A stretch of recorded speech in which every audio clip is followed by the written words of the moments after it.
Fibroids. Almost 80% of American women have or will develop uterine fibroids by the time they're 50 years old. How do fibroids affect a woman's quality of life? If this is you, or if you've wondered if this someday could be you, a gynecologist and a woman who has fibroids will be joining me to discuss this, including treatment and symptoms. In this program, you'll also meet a young academic achiever who will be talking to Alonta Wrighton about her success at the William Alexander School. This is Brooklyn 45, Fibroids. How do you handle this if you are a woman?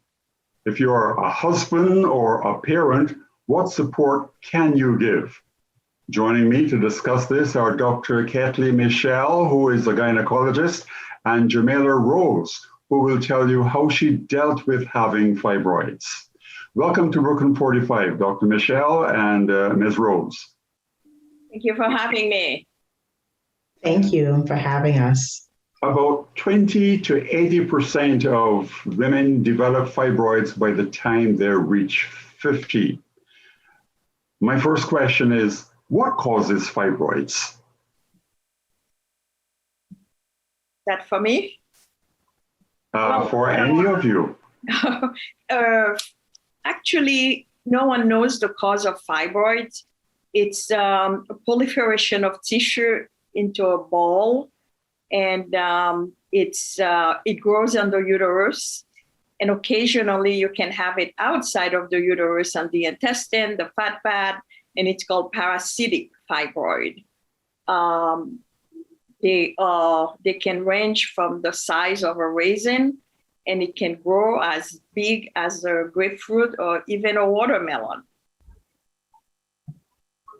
Okay, you just answered my question. Where on the body? Where on the body are these fibroids? Most fibroids grow on the uterus, which is the reproductive organ that carry the baby. And they can be on the surface of the uterus.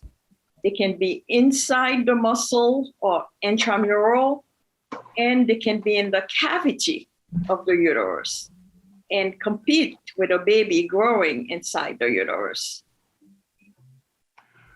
Xamayla, you have had fibroids. Talk to me about that experience. Sure. I think that was a really good description that was just provided for people, especially individuals who may not know much about uterine fibroids. In my personal experience, I first identified that I had uterine fibroids when I was in my late 20s. I was often tired and, just lacking energy.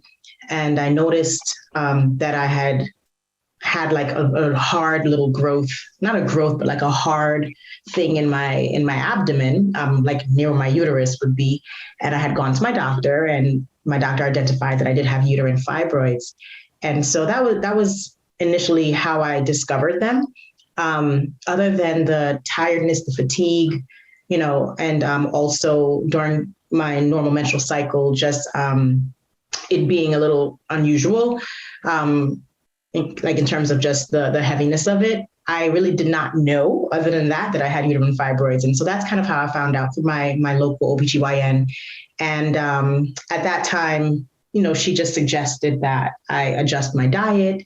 And if I had not desired to have children at that moment, that it wasn't something that I needed to really concern myself with, because, the process for treatment and stuff could be a little invasive. And so I should just let them be. So that's part of my experience. I mean, it continued after that, because I ended up living with those uterine fibroids for many years, probably almost a decade before I actually did something about it. And by the time I got to that point, it was quite critical. What did you do about it? So I think it was maybe 6 years ago, 6 or 7 years ago, I had decided to get them treated because, again, my hemoglobin was constantly at 4.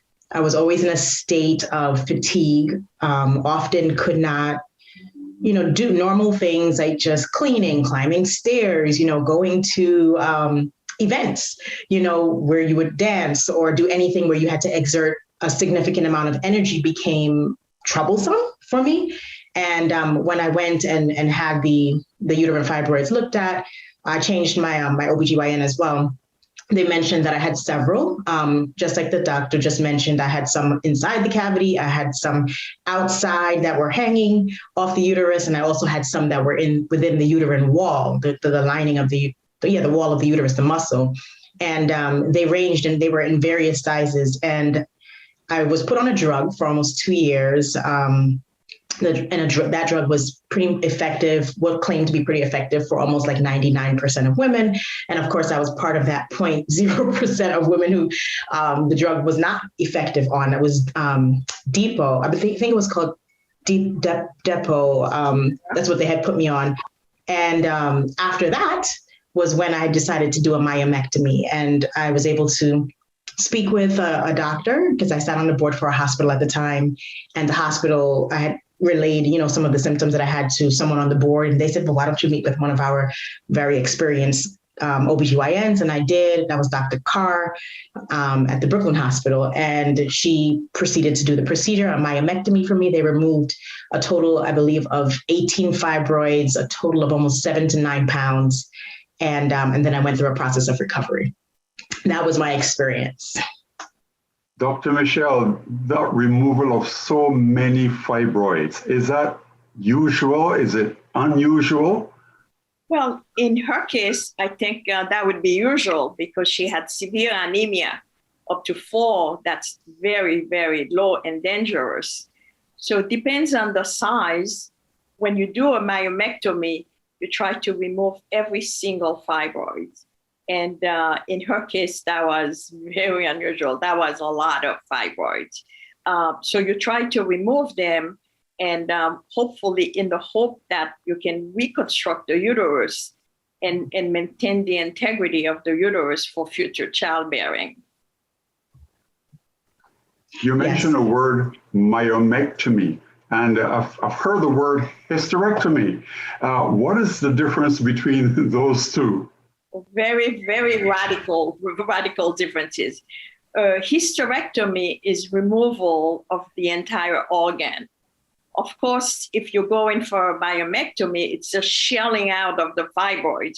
You shell the fibroid out of the uterus, every one of them, and then it causes a lot of bleeding, and you preserve the uterus for future childbearing. But a hysterectomy, once you have a hysterectomy, you pretty much cannot have any children. And of course, the menses will also cease. There won't be any more menstrual cycle. But every time you have a myomectomy, most gynecologists will make you sign for a possible hysterectomy. In the event that you run into a lot of bleeding and the patient's life is in danger, the last resort is a hysterectomy to save the patient's life. That is correct. And that is what my doctor had told me at the time. And because the goal was to preserve the uterus, because of my age, I was so young. Mm-hmm. And they said the fibroids were the size of almost a 6-month-old baby. And they tried to preserve the uterus, but they did make me sign a waiver or something, some medical document, because there was a high chance that in the process, they would move into a hysterectomy, even though that's not what I would have wanted. Right. All informed consent. I've been told that fibroids affect Black women disproportionately. How would you like to respond to that? Which of you? Well, there's a lot of research, ongoing research, as to why it's so prevalent among Black women.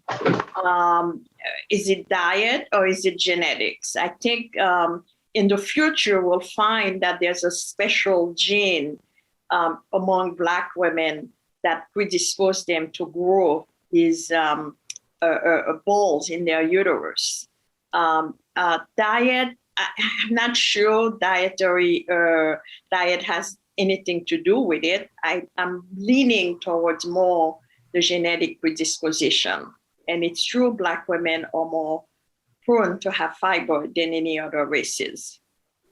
Absolutely. And I personally just feel like there's a lack of research around the issue of uterine fibroids, and partially that, to me, in my own opinion, that might just be because of structural racism in our medical care system and just the fact that Black women are never really centered in policy. And so even though this is something that affects so many women and largely Black women, there really isn't a lot of research that goes into it. In my own experiences of doing my own research, I've gone to holistic doctors who have told me to change my diet.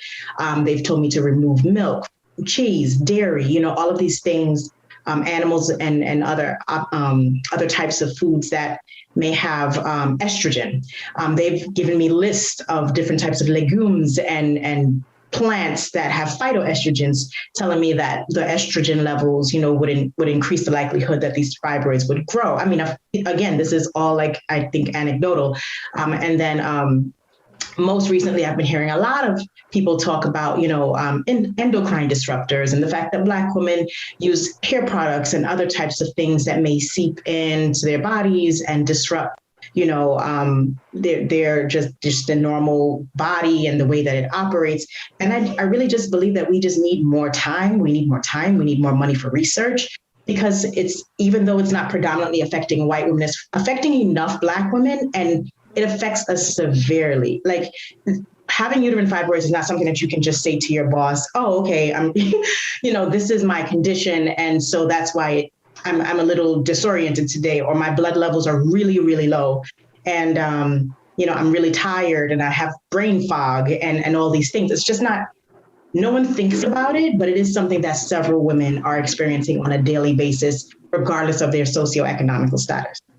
Yeah, I think more and more people are becoming aware of the prevalence of fibroid in Black women. And I think our vice president is very much interested into pushing research toward the growth of fibroids, especially among Blacks. And you're right, not much research has been done along these lines.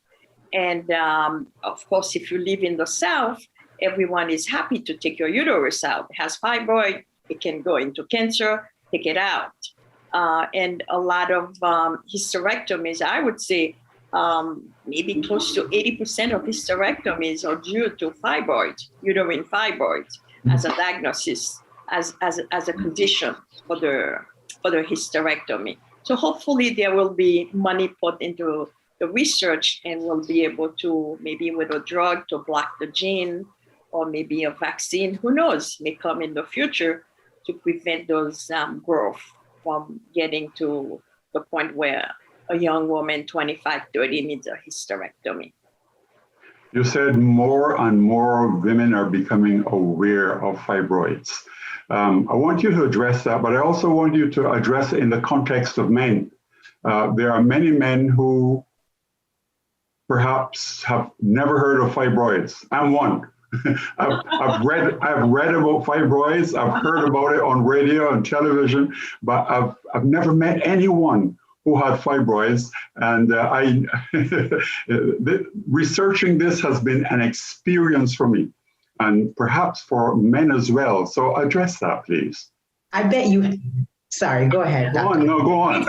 The real reason is because most fibroids, to tell you the truth, are asymptomatic until you get to the point where they're so huge, so large that you can feel them to the abdomen, like Xamayla did, or you're having heavy menstrual flow, and you can and something is wrong. You're tired, you cannot concentrate, you feel foggy, and then you go to the doctor and they diagnose it. But oftentimes, fibroids are purely asymptomatic. You come to the doctor, you feel a mass, and you said, you have a mass, I'm pretty sure it's a fibroid.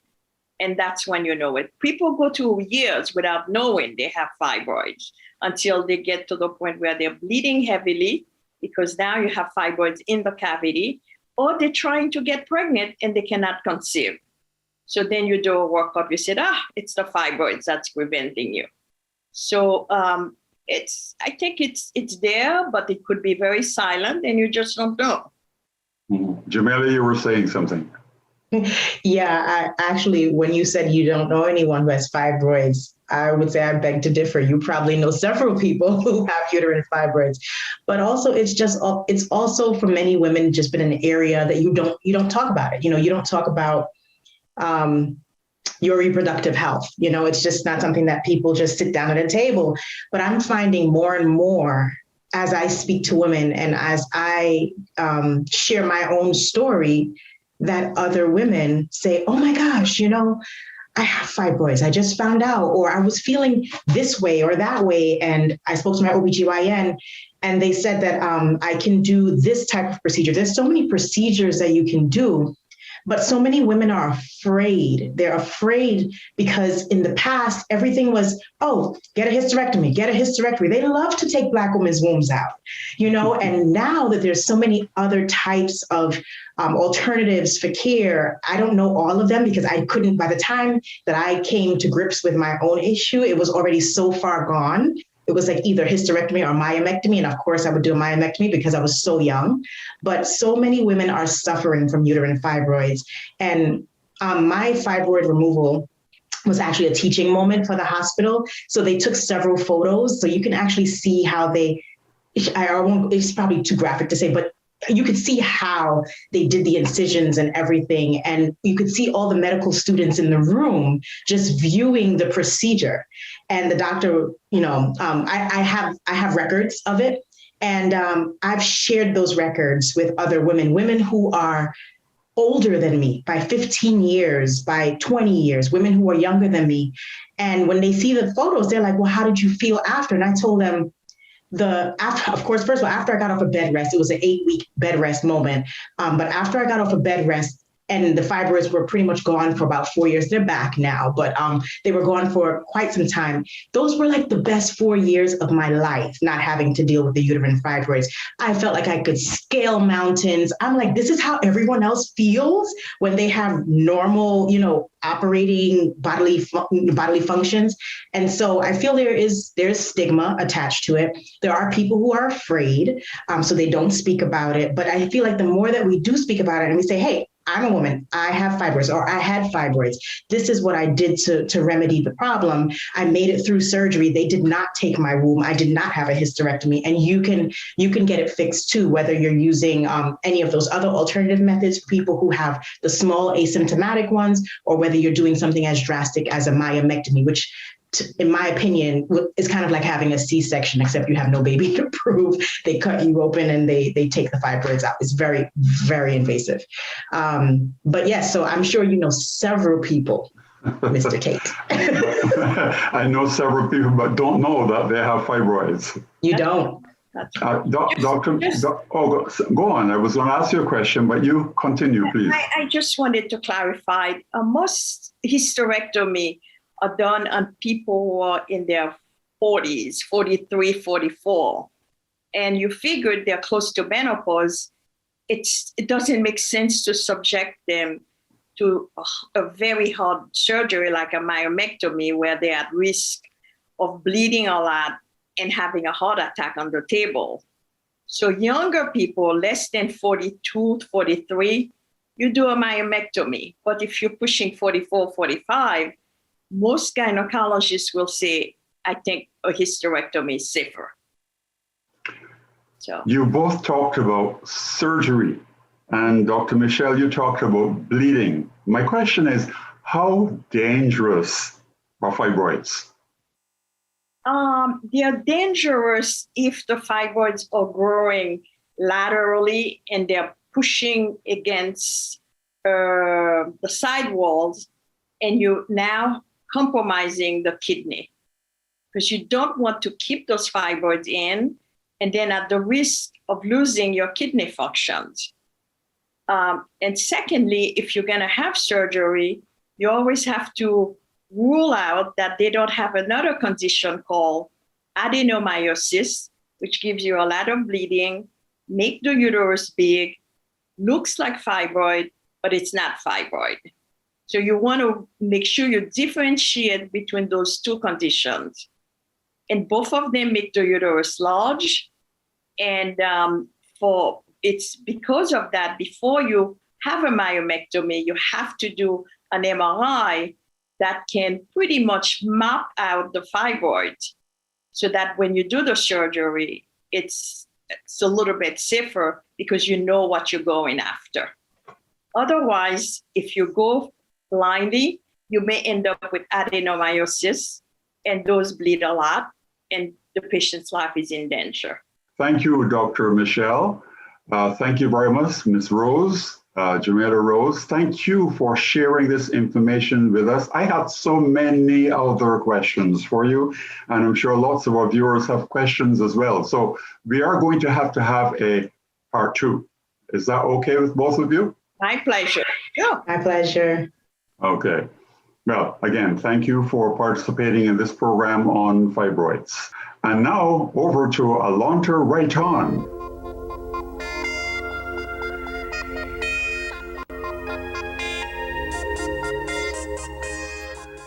Thanks, Sam.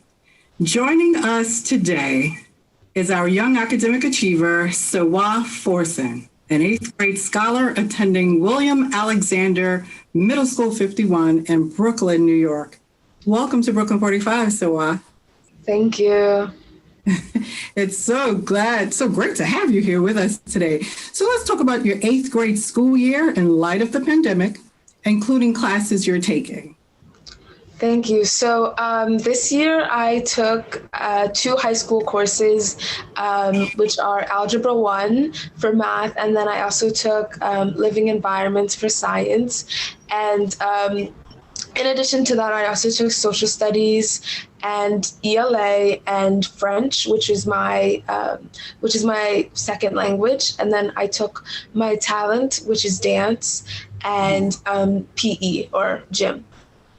Okay, so you said you took high school level classes? Mm-hmm. So how did you come about getting those classes on your schedule? So my school actually provides advanced math, which is Algebra 1, for all students in my school. And the same goes for my Living Environments class, which is also a high school class. Okay, so any given year, that Living Environment class and the Algebra class would have allowed you to sit for Regents? So this year, you could have taken the Regents test. You didn't have to, though, because you'd automatically go on to the next class for that subject in high school. Okay, so it all helps your transcript for high school. Mm-hmm. And what high school will you be attending? So I'll be attending Brooklyn Technical in Brooklyn for high school. Oh, and tell us what's special about Brooklyn Technical High School. Well, it has a STEM program that I'm really interested in getting to. So I'm excited for that. And they also have a lot of clubs and extracurriculars. So here at Brooklyn 45, we want to congratulate you for getting into one of the city's top specialized high schools. Kudos. Thank you. I know you and your family are proud, right? Mm-hmm. So what do you perceive as your greatest accomplishment? So you've already gotten into a specialized high school. That is a huge accomplishment in and of itself. What else would you consider a great accomplishment of yours? Something that I feel like is a great accomplishment is the fact that I'm president of my school, student body president. I got elected in 7th grade as vice president, which is essentially president-elect, because in 8th grade we move up to president. Wow. Now, how did this come to be, and what platform did you run on? So I ran on helping the environment and trying to conserve, ecosystems in the world. And this year we actually had a Water in the 21st Century Zoom, which is like an assembly presentation talking about the effects of fossil fuels and CFCs on the environment. Impressive. So with that said, what do you see yourself doing after college, and what do you aspire to be, career choice, goals? So I really have my goals set on working in the pharmaceuticals. My mom also works there, so I would love to do that when I get older. Okay, tell us more about that. Why that field besides your mom being in it? It has to be something more to it then. I think the idea of working in labs sometimes, and also, working in offices and prescribing certain medicines to people is a very interesting idea, and I'd love to pursue that. Okay. And how does your mom feel about you following in her footsteps? She's pretty happy, I would say. Of course. Of course. So any hobbies or extracurricular activities that you're involved in, past or present? I know COVID has put a damper on some of the social activities, but I understand that you must have something else in your pocket that you've been doing. So I actually play chess. I used to play competitively. I don't play competitively anymore, but I still do it. I like to play once in a while here and there. And I also, I'm still technically on my basketball team for my school, which is called the MS51 Generals. And obviously because of COVID, it kind of put a pause to that. And I also did this basketball outside of school, in 78 Precinct League that Brooklyn offers. And I also do baseball, and I'm doing it this summer, I believe. Wow. Chock full. The academics, it's getting into specialized high school. Okay, you're an all-around student. What has been your strategy for success? Because you've been an honor student for most of your life, right? You could say that. So talk to us about what's the formula? What's the special sauce? So I like to, regarding academics, I really like to use practice tests, especially when I was doing SHSAT. And I also use index cards when I'm preparing for tests or projects that I have to do. And overall, I like to schedule what I have to do because I will have a packed week a lot of the time. But getting through it day by day really helps. Well, you know what? You have been a pleasure. I'm so excited to celebrate you tonight. Congratulations on all you, of course. Congratulations on all you do. Thank you. I am Alonta Wrighton. Back to you, Sam. Thank you, Alonta. We invite you who have watched this program to partner with Brooklyn 45. You can do this in several ways. You can suggest topics about issues that you want us to provide information about. Just go to our website, www.brooklyn45.com, and become a supporter. We are a 501c3 not-for-profit program, and when you support us, our communities benefit as well. So do you. So support us and tell everyone you know on social media about Brooklyn 45. On behalf of Brooklyn 45, our team, I am Sam Taitt.